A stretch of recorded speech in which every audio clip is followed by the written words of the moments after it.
Salam əziz izləyicilər, xoş gördük hamınızı. Bugünkü qonağım psixoloq Samirə xanım İsmayılovadır. Samirə xanım, xoş gəlmisiniz. Təşəkkür edirəm, xoş illər. Samirə xanım, sizə bugün bir neçə sualım olacaq. İstəyirəm elə ilk sualdan başlayım. Bugün insanlar həyat yoldaşı seçirlər özlərinə, yoxsa tənhalıqdan qaçırlar bir növ? Maraqlı sualdır. Mən buna deyəcəm ki, 50-nin 50-yədir. İnsanlar var, bəli, özlərinə ömürgün yoldaşı seçirlər. Amma indi müasir cəmiyyətimizdə bu təbliğatlardan dolayısı biz bilirik ki, valideynlərin çoxsu uşaqlara necə deyirlər, sərt təpki göstərirlər və onları evləndirməyə çalışırlar. Adətən biz belə gənclərlə söhbət aparanda, yəni mənim sessiyalarda, konsultasiyalarda sual verəndə ki, sən ailəli həyatına hazırsanmı? Cavab verirlər ki, xeyr. Bəs nəyə görə sən evlənmək istəyirsən? Cavab olur ki, həvəsdir, bəsdir. Artıq düşünürəm ki, yetərlidir. Anam, atam məndən nəvə istəyir. Artıq 30 yaşdayam. Paltarımı yuyan, yeməyimi bişirən birisi lazımdır və yaxud da ki, seksual tələbatdan irəli dolayısa gələrək evlənməyə çalışırlar. Amma burada çox belə acınacaqlı vəziyyət odur ki, çoxu seksual tələbatdan ona ehtiyac duyduğundan evlənir, amma bunu sevgi kimi qəbul edir. Sevgi kimi qəbul edir, bəli. Və sevgisizlik üzərində qurulan ailələr bu dəqiqə həddindən artıq çoxdur. Bayaq biraz öncə Zemfira xanım çox gözəl qeyd elədi. Bəli, evlənirlər. Amma nəyə görə evlənirlər və nə üçün evlənirlər, onun fərqində deyirlər. Düşünürlər ki, hər şey çox gözəl, yəni yağ, bal, çiçək kimi gedəcək, amma həddindən artıq çox böyük yanlışlıqlar olur. Mən hər zaman deyirəm və deyəcəm də, insanlar ailəli həyatına fizioloji olaraq hazır ola bilərlər. Amma ailəli həyatına insanlar psixoloji hazır olmalıdır. Onun fərqinə varmadan evlənirlər və bir-birlərini tanımadan evlənirlər. Çünki yenə deyirəm, bizdə Azərbaycanda hissə qapılmaq, tez bir zamanda tanış olmaq və hadisələri sürətləndirmək həddindən artıq çox güclüdür. Bu həftə tanış oldum, gələn həftə deyirlər ki, həriyə gedək, sonra bizim belə adət-ənənələrimiz var, düzdür, acınacaqlı bir vəziyyətdir və mən hər zaman deyirəm ki, insan insanı tanıması üçün deyirlərsə, zooloqlar deyiblər ki, bir pud duz yeməlidir. Riyaziyyatçılar hesablayıblar ki, bir pud duz yemək insan ömrünün 14-15 ilinə başa gəlir. Amma psixoloqların bir qismi deyir ki, insan tanınan varlıqdır, bir qismi də deyir ki, insan tanınan varlıq deyil. Şəxsən mən də o psixoloqlara aidəm ki, deyirəm, insan tanınan varlıq deyil. Çünki insanlar rastlaşanda, tanış olanda xoşa gəlmək üçün ancaq yaxşı tərəflərini göstərməyə çalışırlar. Xanımlar nazlı, qəmzəli, diqqətçil, bəylər də ki, həmçinin. Sadəcə burada bir nüans var ki, mən bunu hər zaman deyirəm, bizim bəylərdə ən çox ovçu instinkti güclüdür. Ovçu instinkti belə güclüdür ki, Şekspirdən bir misal çəkəcəm. Şekspirin gözəl bir sözü var ki, hər şeyin yenisi insanı həyəcanlandırır. İnsanlar həyəcan istəyir, insanlar adrenalin istəyir, yenilik bir şey istəyir. Ona görə bu ilkin münasibətlər onlara çox belə cazibəli gəlir, maraqlı gəlir və ondan dolayısı düşünür ki, nəhayət ki, mənim həyatımda bir nəfər var, o mənlə maraqlanır, o məni diqqətdə saxlayır, amma yenə də tanımamazlıqdan dolayısı evlənirlər. Və təsəvvür edin ki, başqa bir ailədə yaşayan insanlar, başqa psixologiyada böyüyən insanlar birdən-birə öz həyatlarını qurmağa çalışırlar və qururlar da və artıq sutkanın 24 saatı bir yerdə olurlar və ondan sonra bütün problemlər başlayır. Mən hər zaman deyirəm ki, sual verim, sizə bir sual verim o zaman ki, bir qadının psixologiyasını nə zaman bilmək olur? Qısa bir müddət ərzində, yoxsa uzun müddətli dövrdə? Evlilik həyatında. Əsəbləşəndə mi, yoxsa necə? Mən hər zaman deyirəm ki, bir qadının psixologiyasını bir ildən sonra, uşaq dünyaya gələndən sonra bilmək olur. Aha. Onun əsl xasiyyəti, onun psixologiyası, onun həyat tərzi, onun adi belə evdə onun evdarlığı belə bilinir. Çünki indi deyəcəm, ola bilər ki, məni də linç etsin qadınlar. Çünki deyəcəyim söz həm kişilərə tərəf ola bilərəm, həm qadınlara tərəf. Bir psixoloq olaraq ancaq mən reallığı deyirəm. Qadınlar ki, dünyaya uşaq gətirdi, düşünür ki, artıq mən hegemonam. Mən uşaqla, mən həyat yoldaşıma bəli, manipulyasiya edə bilərəm. Yəni belə Nazim Hikmətin gözəl bir sözü var ki, xoşbəxt o kəsdir ki, səhərlər işə, axşamlar isə evə tələsir. Amma bəli, hər şey gözəl başlayır və çox insana sual verirəm ki, balayı nə deməkdir? Çox insan bilmir ki, o balayı nə deməkdir də. Hər bir cavab verir, amma balayı odur ki, o bir ay insan üçün çox gözəl, mükəmməl olur, çox mehriban, əziz, bir-birlərindən doymayan bir vaxtlar olur. Balayı, bəli. Və o bir ay bitdi. Artıq insanda toxluq hissi yaranır. İnsan doyur, hisslərdən doyur, yanındakı insanı daimi görməkdən doyur və yenilik istəyir artıq və bunun önündə gəlir hörmət hissi önə çıxmalıdır. Mən bir də Şekspirdən misal çəkəcəm. Onun çox gözəl bir sözü də var ki, hörmətsiz məhəbbət qanadsız mələk kimidir. Çox uçur, amma çox uzaqlara uça bilmir. Hər şeyin başında anlayış və hörmət mütləq vacibdir ailə həyatında. Çox gözəl. Ailə daxilində belə deyim də, o aşiqlərin istifadə etdiyi bir söz var da, səni sevirəm sözü. Onu hər dəfə demək vacibdir, yoxsa hərəkətlərimizlə də göstərə bilərik? Burada da deyəcəm ki, 50-nin 50-yədir. Çünki hər kəsin özünün sevgi dili var. Kimi sözlərə diqqət edir, önəm verir, kimi isə hərəkətlərə. Məsəl üçün, mən özümdən misal çəkə bilərəm. Biz hamımız mənim hər zaman bir konsultasiyadan sonra, hansısa bir travmalı ailəni qəbul edəndən sonra paylaşdığım bir status var. Biz hamımız travmalı ailələrin travmalı uşaqlarıyıq. Bəli, bu belədir. Və gəlir 50 yaşında, 60 yaşında qadın da olur, kişi də olur və sual verirəm ki, övladınızı axırıncı dəfə nə vaxt əzizləmisiniz? Deyir, heç bir zaman. Biz onu elə-belə sevmişik. Nədən? Çünki eyib saymışıq. Böyüklərin yanında uşaqları əzizləmək, uşağı qoxlamaq, qucağına almaq və bu sevgisizlik hissi böyük bir travma yaradır. Məsəl üçün, məndə o sevgi içində böyümüşəm, onu diqqətdə görmüşəm, mənə saxlanılan bir payda görmüşəm, qızım hardasan sözündə görmüşəm, amma onu nitqdə görməmişəm, onu sözdə görməmişəm. Ona görə bu məndə bir travma yaradıb deyə mən hər zaman sevgi hissimi əsirgəmirəm. Sözlərimlə də, əməllərimlə də bildirirəm ki, mən sizi çox sevirəm və o dediyim sözdən də heç vaxt çəkinmirəm. İnsan var ki, onun sevgi, psixologiyada sevgi dili müxtəlifdir. Ya kimdəsə bir dəstə çiçəkdir, kimdə isə sözdür, mən səni sevirəm və yaxud da sən mənim üçün çox dəyərlisən, nə yaxşı ki varımsan. Dünən biz Corat Bələdiyyəsində bizim toplantımız oldu. Orada da mən bir uşağa sual verdim ki, son dəfə anava nə vaxt demisən ki, mən səni sevirəm? Başını tərpətdi ki, heç onun fərqində deyirlər. Onun fərqində deyirlər ki, mən səni sevirəm sözü hər gün işlənilməlidir, hər gün deyilməlidir ki, insan özünü dəyərli saysın. Bəli, yenə təkrarçılıq olmasın, hər bir insanın sevgi dili fərqlidir. Kimi hədiyyələrdə görür onu, kimi sözlərdə görür, kimi o diqqətdə görür. Yəni sevgi dili müxtəlifdir və bu mütləq də olmalıdır. Siz özünüzdən misal çəkdiniz, mən də məsələn özümdən misal çəkim. Məsələn mənimlə oğlum arasında fərq var. Siz bu səni sevirəm sözünə görə. Mən həyatı boyu üst-üstə qoysanız 10 dəfə o ifadəni işlətməmişəm. Çalışıram hərəkətlərimlə göstərim. Yəni şifayı quru-quru deməkdənsə hərəkətlərimlə göstərməyə çalışıram. Amma oğlumda elə deyil. Gah mənə deyir, gah anasına deyir. Düzdür, yaşı azdır, 7-8 yaş var. Bəlkə də böyüyəndə o da fərqli düşünəcək, fərqli olacaq. Amma yəni hal-hazırda elədir. Sanki o sözü amma işlədəndə baxıram ki, daha gözəl, adama daha xoş təsir bağışlayır. Sanki o sözü mən eşidəndən sonra daha çox sevinirəm ki, hə oğlum mənə səni sevirəm deyir. Öpüb qucaqlamaqdansa o sözü deyəndə şəxsən mənim özümə çox xoş gəlir.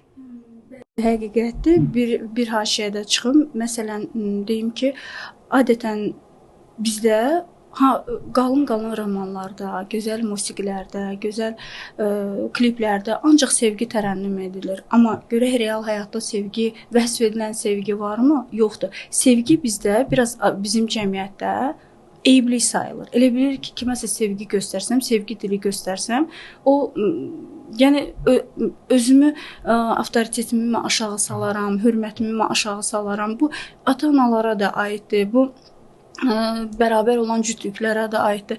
Yəni can deməklə candan can əski olurmu? O insan onda düşünür ki, mən sevilirəm və mən dəyərliyəm.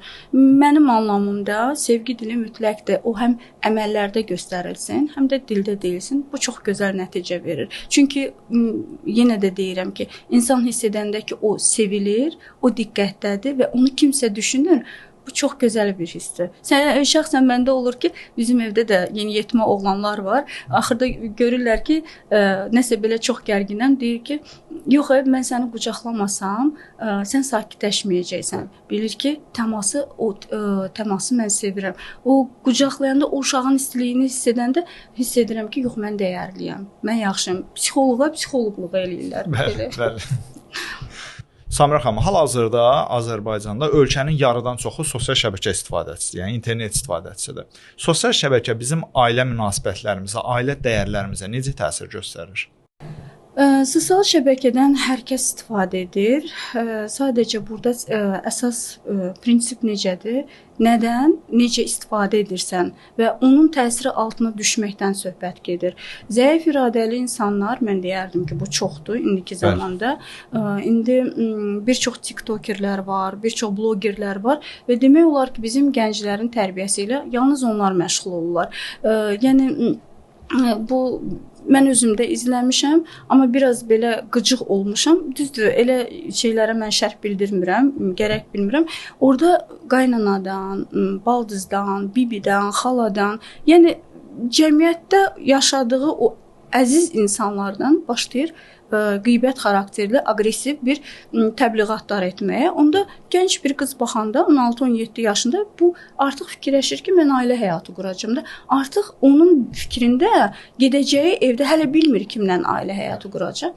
Artıq o insanlara qarşı onda bir aqressiya yaranır. Şüuraltı zəhərlənir. Bəli, şüuraltı zəhərlənir. Və yaxud da başqa bir misal çəkim. Bizdə görüntü təbliğatı həddindən artıq çoxdur. Məsəl üçün, bir oğlan, belə deyək, nişanlı oğlandır, mühafizədə işləyir, onun aylıq maaşı 600-700 manatdır. Onun nişanlısı da sosial şəbəkədə görür ki, biri öz nişanlısını ona bir Dyson feni bağışlayıbdır. Bunu görür və deyir ki, mən filan səhifədə görmüşəm, nişanlısını alıb mən də istəyirəm. Oğlan əlbəttə ki, utana bilər və utancılığından dolayısı ona o 1000 manatlıq, 1500 manatlıq həcmində olan Dyson fenini alır. Amma bu artıq onların münasibətində kiçik bir çat yaradır. Evet. Çünki sosial şəbəkələrdə, mən bunu hər dəfə deyirəm, sosial şəbəkələrdə insanlar yatır, yemək yeyir, hər cürə işlə məşğul olurlar. Orada insanlar özlərini çox rahat və sərbəst hiss edirlər deyə bütün elə bil ki, hər şeylərini ora tökürlər. Ona görə də bu ər-arvad, qadın-kişi münasibətlərində də, nişanlı cütlüklər arasında da, ata-ana münasibətlərində də hər bir şeydə o çox böyük problem yaradır. Yəni, insan var ki, məsəl üçün, kimsə fikirlərin alqoritmi var da, insan nəyə baxırsa, o da ard-arda onun qarşısına çıxır. Amma bir şeyi mən də sosial şəbəkədən aktiv istifadə edirəm və girib şərhlərə baxanda görürsən ki, insanlar o qədər ora aqressiya, içlərinin zəhərini tökürlər ki, xoşbəxt olan bir görüntüyə belə, çox gözəl bir görüntüyə belə içlərinin aqressiyasını tökürlər və hər zaman deyirəm ki, və orada bir cümlə yazıram ki, xoş söz deyə bilmirsinizsə, heç olmasa içinizin zəhərini tökməyin. Orada çoxdur, həddindən artıq çoxdur və insanlar, İngilis alimi John Locke'un gözəl bir sözü var ki, o çox gözəl bir sözdür, deyir ki, insan beyni ağ vərəqə bənzəyir doğulanda. Amma sonradan bu beyinə necə, hansı alətlə və nə yazacağından çox şey asılıdır. İndi o balacalıq yaş devrinə, artıq kiçik yaş devrinə aid deyil. İndiki insanlara da aiddir. Çünki insanlarda deyərdim ki, manqurtlaşma gedir. Sözün əsl mənasında. Yarım saatlıq işıq keçsin, internet olmasın, hamı bir-birinə dəyir. Hamı bir-birinə də artıq o bir xəstəlikdir. Siz bayaq bir övladınızdan misal çəkdiniz ki, mənim övladım mənə bu sözü deyir, amma siz demirsiniz. Siz çalışın deyin. Nədən? Çünki sizin övladınız böyüyür.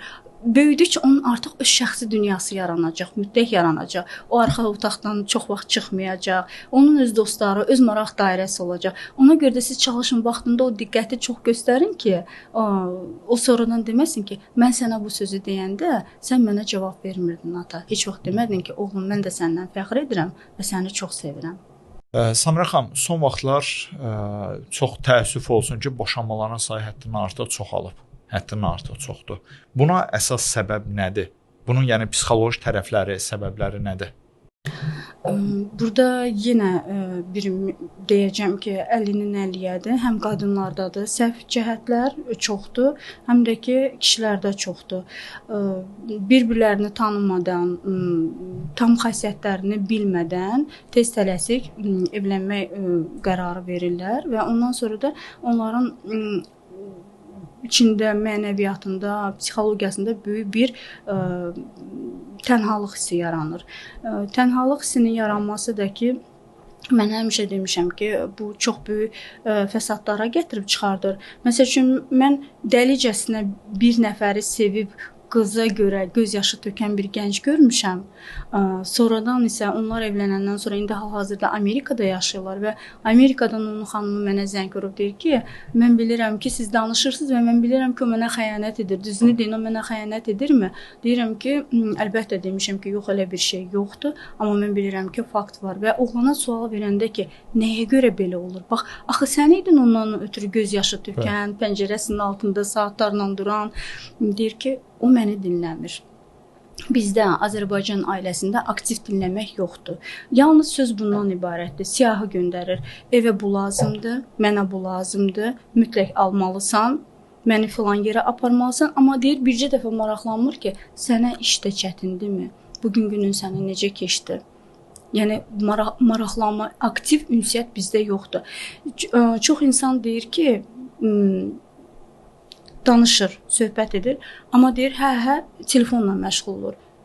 Ancaq telefonu bir kənara qoysa, göz kontaktı qursa, o göz kontaktında və danışdıqca da, çünki qadının hər zaman danışmağa ehtiyacı var. Qadın hər zaman istəyir ki, onu dinləsinlər. Bu mütləqdir. Olmadısa, hər şey pisə doğru gedəcək. Və danışdıqca da mən səni dinləyirəm. Heç olmasa 15 dəqiqə, 20 dəqiqə o vaxtı qadına ayırsalar, qadına dinlədikcə də ki, başını tərpəcək ki, bəli, doğru deyirsən, mən səni dinləyirəm.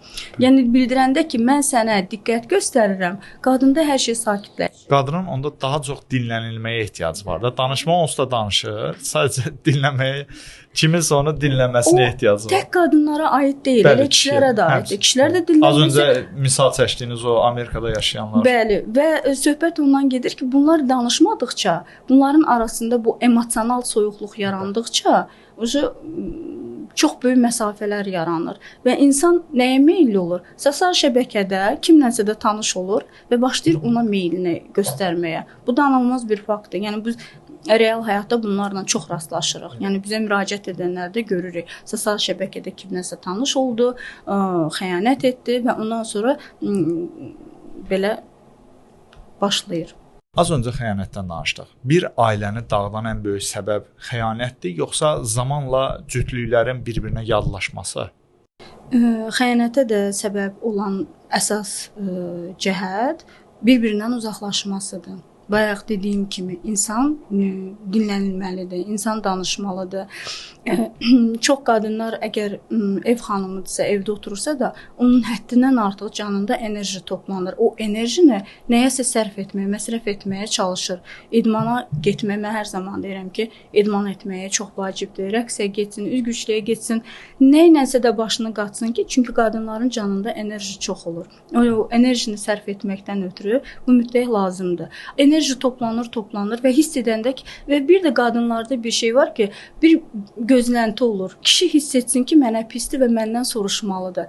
Mən hər zaman deyirəm ki, dil insana nəyə görə verilibdir? Anlaşmaq üçün. Heyvanı insandan fərqləndirən ən böyük cəhət odur ki, İnsanlar danışa bilir. Ona görə hər zaman deyirəm ki, oturun qarşı-qarşı göz kontaktı quraraq sivil surətdə bir-birinizi təhqir etmədən, bir-birinizi mühakimə etmədən danışmağı bacarmaq lazımdır. Sən, mən sözü ilə yox, biz kəlməsi ilə danışmağı bacarmaq lazımdır. Samira xanım, evlənən hamı psixoloji olaraq valideyn olmağa hazırdır? Deyərdim ki, 100-ün 90% yox. Buna hazır deyilər. Bəli, heç fərqinə varmadan, bəli. Düşünürlər ki, bizim Azərbaycan cəmiyyətində çox çirkin bir sual var. Bir aydan sonra çox etik olmayan bir sual verirlər. Bir şey varmı? Aha. Və çox insan da düşünür ki, əgər mən ailə həyatı qurmuşamsa da, mən həmən dünyaya uşaq gətirməliyəm. Bu mənim vəzifə borcumdur. Amma düşünmürlər ki, bu çox tezdir. Çünki fikirlərin, psixologiyanın, yaşam tərzinin uyğunlaşması var da. Yenə deyirəm, iki başqa insan həyatını qurubdur və bir-birini hələ tam tanımadan uşaq sahibi olmaq bu çox böyük yanlışlıqdır. İnsan, yəni bunları çox izləmişik ki, 10 yaşında da bir qız ana ola bilər, 16 yaşında bir gənc oğlan da ata ola bilər. Bu çünki bioloji buna hazırdır, fizioloji hazırdır. Amma mən hər zaman deyirəm ki, insan buna psixoloji hazır olmalıdır və o məsuliyyəti duymalıdır ki, başa düşməlidir ki, mən ata olmağa, ana olmağa hazırammı? Çünki indi mən hər zaman müşahidəçiyəm. Yolda, ictimai yerlərdə təzə evlənənləri, uşaq sahibi olanlara baxıram. Onların gözünün içində elə bil ki, işıq yoxdur. Zorla, güc bəla ilə, yanında uşaqla gəzirlər və hiss edirsən ki, özləri o körpədirlər. Körpə olurlar dünyaya uşaq gətirmək. Bu fərq etməz. 30 yaşında kişi belə ata olmağa hazır deyil. Amma onu məcbur eləyirlər. Məcbur eləyib psixoloji ona baskı edirlər ki, mən nəvə istəyirəm. Bizi nə vaxt baba edəcəksən, bizi nə vaxt nənə edəcəksən. Bir o tərəfdən ola bilər, digər tərəfdən ola bilər ki, valideyn də qorxur ki, birdən uşaqları gec olar. Ailəsi dağılar. Çünki uşaq bizim cəmiyyətdə bir növ ailəni bir yerdə tutan bir bağdır. Bir növ düyündür ki, o bəziləri boşanmır ki, uşağım var deyə boşanmıram. Məsələn. Bu da mən deyərdim ki, bu fikirlə mən razı deyiləm. Nəyə görə? Yox, mən də razı deyiləm. Sadəcə olaraq deyirəm ki, ola bilsin kimi valideynlər, analar, atalar daha çox ona görə soruşur ki, bir aydan sonra bir şey varmı? Ki qorxur ki, uşaq gec olar. Oğlan soyuyar, qız soyuyar, boşanarlar bir növ. Azərbaycanda 10 ailəni götürsək, onun 9-u hayıfdır, bir də ayıbdır kəlmələri ilə yaşayır. Aha. Biri normal yaşayır, biri normal həyat şəraitində, sevgidə, anlayışda yaşayır. Amma onun 9-unu götürsək, hayıfdır, bir də ayıbdır kəlmələri ilə. Ayıbdır, cəmaət mənə nə deyər, qonşular mənə nə deyər. Çünki bizim istər-istəməz mentalitet sözünü artıq çox istifadə edilir. Sevmirəm o sözü. Amma görürsən ki, bizim DNK kodumuzda bu var. Kimlərləsə hesablaşmaq, kimlərinsə dediklərindən qurduğu, yazdığı ssenari ilə yaşamaq bizim məcburiyyətimizdir. Ayıbdır da belə, hayıfdır da övladlarıma hayıfdır, atasız böyüməsin. Ən çox da qadınlar bu fədakarlıq eləyir. Ayıbdır, hayıfdır, bu da gəlir, nəyə çağır. Amma yenə də gedən gedir. Onsuz da o toksik münasibətlər, əgər bir ailədə anlayış yoxdursa, sevgi yoxdursa, o ailədə hər zaman təzyiq, şiddət varsa da, məncə sivil surətdə ayrılıb, uşağın o dünyaya gətirilən o uşağı məsuliyyət duyub, uşağın psixikasını daha da pis etməməkdən ötürü ayrı yaşayıb normal münasibət qurmalıdırlar. Samira xanım, sonuncu sualım belədir. Ailədə ən təhlükəli səssizlik hansıdır? İncilikdən yaranan səssizlik, yoxsa heç nə hiss etməmək? İnciklik belədir ki, artıq bu ən çox qadınlara aiddir, incimək, küsmək. O gözləyir. İnciyəndə gözləyirsən. Gözləyirsən ki, qarşıdakı bir addım atacaq. Mənə nəsə bir hədiyyə ilə sevindirəcək və ya geyin gedək sənə nəsə alaq, ya gəzməyə gedək, ürəyin nə istəyirsən, o ya atan evinə aparın biraz dincəl, belə bir şeylər. Amma ən pisi mən deyərdim ki, artıq heç nəyə gözləməməkdir. Heç nəyə gözləməməkdir. Bunda insanda elə bir belə dərin bir boşluq, soyuqluq yaradır ki, yəni o insanın varlığı da, həyatında olması da heç bir məna kəsb etmir. Onlar fiziki olaraq bir evdədirlər. Amma ruhları, düşüncələri, ayrı-ayrıdır. Yəni ən böyük deyərdim ki, bəla elə odur ki, içdə böyük bir boşluğun yaranması. Bu da yenə də ona gətirir, çıxardır ki, insanların ər və qadının ünsiyyət etməməsi. Bəli. Çünki bu dəqiqə çox insan düşüb o sosial şəbəkənin toruna. Orada yatırlar, orada yemək yeyirlər, orada dincəlirlər. Qadın nəsə söz deyəndə yaxşı deyir. Mən görmüşəm, mən bunu real həyatda da görürəm və bunu biz yemək yediyimiz bir restoranlarda da görürük. Qarşı-qarşıya oturublar, hərə öz telefonundadır. Yol gedirlər, hərə öz telefonundadır. Amma düşünürəm ki, onlar bərabər vaxtı keçirsələr daha gözəl olur. Yəni mən bir sorğu etmişdim, sual vermişdim. Ayrı-ayrı pasiyentlərimə sual vermişdim ki, bərabər nə edirsiniz? Bir neçə sual hazırlamışdım. Kinoya mı baxırsınız, gəzməyə mi gedirsiniz, yemək mi bişirirsiniz? Ola bilər ki, bərabər təmizlik işləri, yəni ağırlıq qaldırmaq, sizə kömək etmək. Acı-acı gülüb demişlər ki, bizim yalnız familiyalarımız biridir. Bərabər nəfəs alırıq. Bərabər bir evdə yaşayırıq, bərabər nəfəs alırıq. Yəni siz kefdən danışırsınız, biraz belə aqressiv səslənmişdi. Yəni belə bir şeylər olur. Bu da ailə dəyərlərindən düşünürəm ki, zəifləməsinə səbəb olur. Və biz indi çox vaxtda qınayırıq sosial şəbəkələr belə elədi, amma qarşılıqlı oturub bir ailənin söhbət etməməsi bu özü problemdir. Qadın kişidən soruşmur, günün necə keçdi, kişi qadından soruşmur, bugün neynədin, nə iş gördün, bütün gün evdə olmusan, nə iş görmüsən, uşaqlarla necə olub və s. və ilaxır, özü necə hiss edirsən. Bu xırda suallar deyə əslində bunu hər hansı bir verilişdə, hər hansı bir ata-ana nəsihət verməməlidir ki, oğlum və yaxud da qızım, sən ailəndə belə eləməlisən, belə olmalıdır. Bu, yəni sadə bir şeylərdir ki, bunu hər bir ailə etməlidir. Oturub yoldaşı ilə danışmalıdır, dərdləşməlidir. Məsələn, mən səhər tezdən saat 8-də evdən çıxmışam, axşam saat 7-yə 8-də evə çatacağam. Yoldaşım məndən bir dəfə soruşanda ki, günün necə keçdi, iş necə idi? Yorulmadın ki, müştərilər səni yormadı və yaxud da sən hər hansı bir aqressiv bir günün necə keçdi? Bir dənə bu cümlədə, yəni günün necə keçdi, 3 dənə sözdür. O insana bilirsiniz necə fərahladır? Bütün elə bil ki, gün ərzində yığdığın o negativ birdən düşür çiyinlərindən və rahatlayırsan, deyirsən, əlaydı, yaxşı idi hər şey. Mən hər zaman deyirəm ki, mənim ibadətim sevməkdir. Mənim hər zaman deyirəm ki, DNK kodumda sevgi güclüdür. Çünki o travmanı görmüşəm və özümə söz vermişəm ki, hər zaman mən sevgi verəcəm. Baxmayaraq ki, qarşımdakı insanın, düzdür, hər kəsə də bunu bildirmərəm, o sərhədi gözləyirəm. Amma hər zaman deyirəm ki, hər kəsə deyirəm ki, sevgi yolu gedin. İnsan sevgi yolu gedəndə, sevgi ilə yanaşanda mən düşünürəm ki, çox şeyə qalib gəlmək olur. Tam razıyam sizdən. Çox sağ olun Samirə xanım, bu xoş söhbətə görə minnətdaram. İnşallah ki, insanlar da, həm qadınlar, həm də kişilər də, ailələr, cütlüklər bu verilişdən maariflənib özləri üçün bir nəticə çıxarda biləcəklər. Təşəkkür edirəm. Mən sizə təşəkkür edirəm. Sağ olun.